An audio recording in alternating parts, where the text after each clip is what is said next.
Libra, my air babies, positive vibes, motivation, inspiration, elevation, love, light, positive energy, goodwill, peace and healing, abundance and prosperity all your way.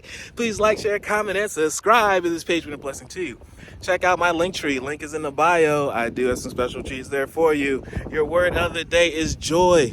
Joy is the frequency that's going to expedite your blessings because you work so hard. The character carving on the attributes and letting them go, the things that don't serve you, and adding on those positive frequencies of joy. That positive gratitude. Gratitude is an attitude. You know how you find joy? The smallest source of joy can be channeled by the superpowers that we take for granted. Being able to smile, being able to breathe, walk, talk, write our names, being able to sing, whatever your gift is, laughing at a clumsy baby, laughing at a clumsy animal.